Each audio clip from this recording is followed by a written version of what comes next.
In December of 2016, my husband Avery and I found out we were pregnant with our first child. Fast forward in that pregnancy to about 24 weeks, I found out that our baby had a condition called CDH, congenital diaphragmatic hernia. Basically, he had a hole in his diaphragm that made it so his large organs would go up into his chest and take up the room where his lungs needed to grow. Babies with this condition have about a 50% chance of living. And so from 26 weeks on, we were not sure if our baby was going to survive or not. Realizing that I might not get to keep him and not knowing if he was going to stay or not was just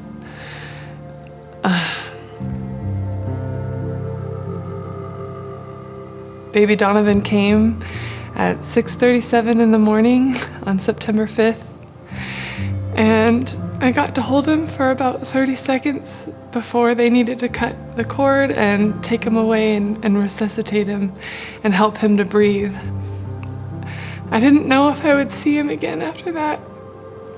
The only thing that gave me peace in that time was knowing that God already knew what was to come and that He promised to be with us through it all. We had 12 days in the NICU with him, and during that time it felt like I was walking every day with God as my companion, just like constantly in prayer.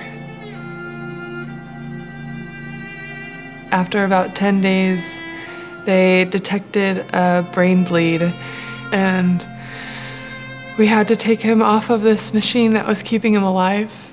And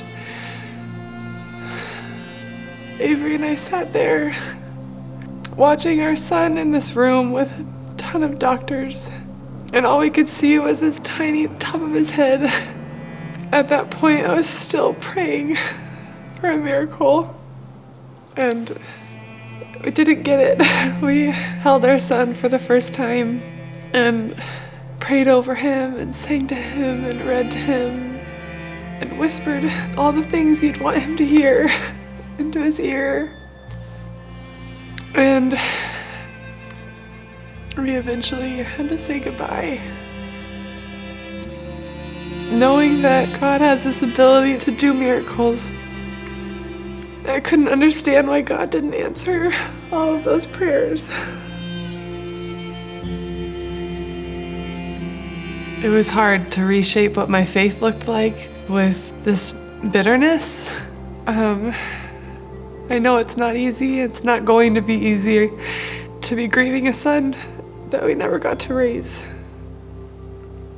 We've had a daughter since then. She's absolutely wonderful. And I'm reminded that He's still going to keep providing for us. But no matter how many kids I have at home with me, Donovan will always be missing. But without God and without my faith, I don't see the hope in it. And I have to cling to that hope that He gives me.